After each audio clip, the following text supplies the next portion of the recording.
Hello, hello, hello, hello, friends. Nicholas here. Devo, TED Talks, Devoted Talks, where we take ancient wisdom and practices through modern experiences and lenses to help end the suffering for you and others. If only you can stop taking yourself so seriously and start remembering that you are amazing. I don't know. I believe what I said 100%. I just don't know that it sounds great as an opening soundbite. I've had some good ones. That one, I don't know. Anyway, um, uh, I long to be more playful. I have gotten into holiday movies, and they've been making me happy because they're stupid storylines. They're very simplistic and quite an antidote to how rough and challenging life can be and has been. Over the last two episodes, we've talked about lots of different things that I think are of, prescient conversation, but um, are hard because, you know, it's hard to know that you are always isolated and yet not at the same time. You, through the human ego, the ahamkara, the I maker, are a separate entity and are aware of that separateness. And yet at the same time, you can be in community, but that community isn't guaranteed ever. And so there are different ways that we're living our lives that are facilitating manifestations that we may or may not want, or even be aware that we're creating through these understandings, these belief systems, these affirmations that we have in our life about the nature of life, right?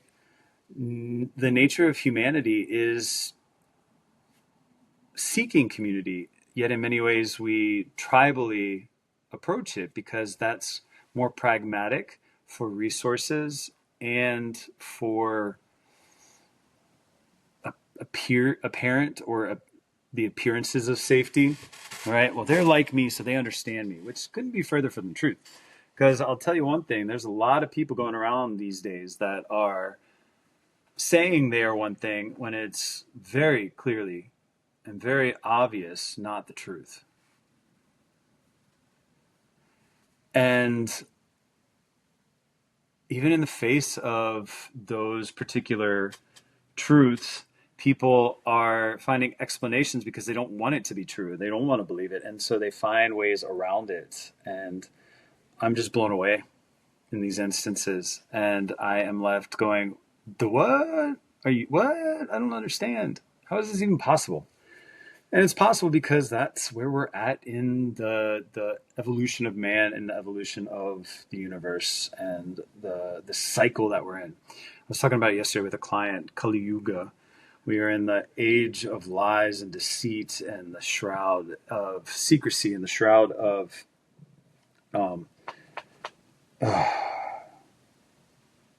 illusion. Right? Like everything's an illusion. Everything is just play acting. It's the allegory of the cave where we are confusing these shadow puppets on the wall as real life rather than our existence as real life or our consciousness being real life. And it's hard. But there are people who are tuned to the next stage, which is Satya Yuga, which is the truth Yuga. And so it's this cycle. It gets worse before it gets better. And that's a hard one to swallow too, because we're led to believe as long as you follow this and do that and, show up and do X, Y, Z, this is what the result will be. And that just isn't always the truth. So what do you do with that? Well, one, you have to sit with it for a little while. Not in you got to sit and meditate, you got to contemplate. You've got to let it digest. You can't just let an idea like that slap you and then be like, I'm good with it. Right? Like it's a little cold. It's a little dry. It's a little disconnected. And so it's going to take some time to infuse it with the love and the connectedness and the vibrant essence that, moisturizing aspects of self or the oleating aspects of love. Right? Sneha is oil, but it also means love in Sanskrit and Hindi. Isn't that cool? It's cool. Oil, right? Like love feels like that nice, smooth feelings. And so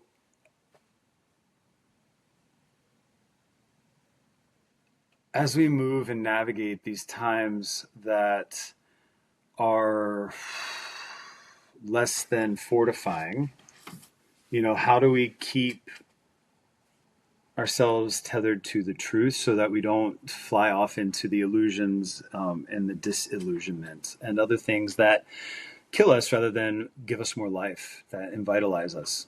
And I don't know what the answer is. I do know that routine, breathing, movement of the body regularly, what you eat, what you drink, when, can all impact these things, and that there are rituals and organizational setups that are better for certain doshic types and than others, but ultimately, are set in place to make us more than what we are, to keep us at least functioning optimally.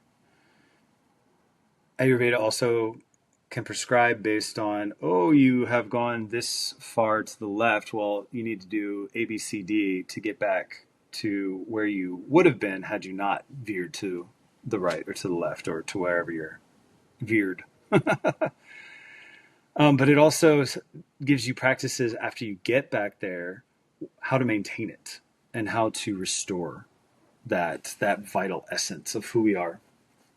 And yoga helps us let go of things that aren't serving us and or are impeding our digestion and integration of life.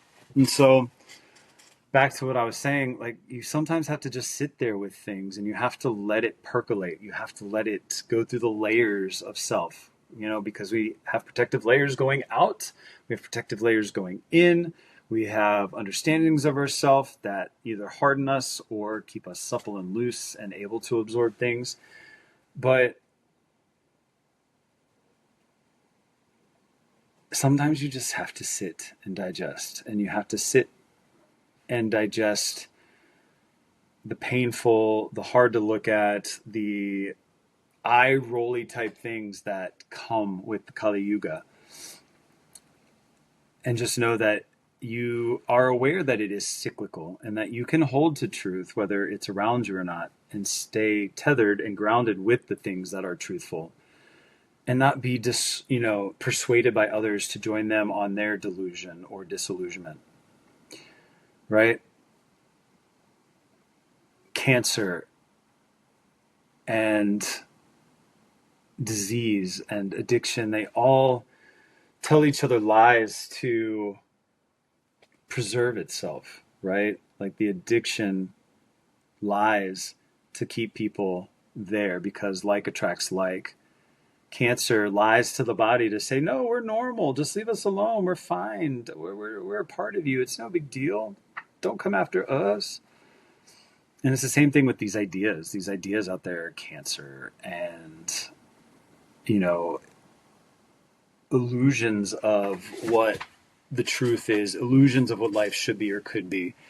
And some people are falling for it. And so I just have to keep tethering myself. You could benefit from just tethering yourself to what you know to be true. And maybe what you know to be true is your name, where you are right now, and that you're breathing. Maybe that is the truth that you can tether yourself to and let everything else fall away as a story. Because at the end of the day, whatever is within this awareness right here, right now, whether you're at home or at work or wherever, you can say I am. And that's the only truth that can probably be verified, but only by you. I don't know that even those of you who are listening to the surf, you're really real. But I'm assuming you're saying, yes, of course I'm real. How else could I hear you or listen to you? But I don't know that. I don't even know who's going to listen to this. But I do know that I am right here, right now. And I can tether myself to that truth until I can handle and process more truth or carry more truth with me. So that is a very heavy and deep idea, but I think there's a lot there superficially that can be unpacked. And then if you need to listen to it again, I would suggest that you do. In fact, I'm going to listen to this again after it's recorded because I want to take that and take it further. So, my friends, I wish you all the best in this new year. Be well and be free.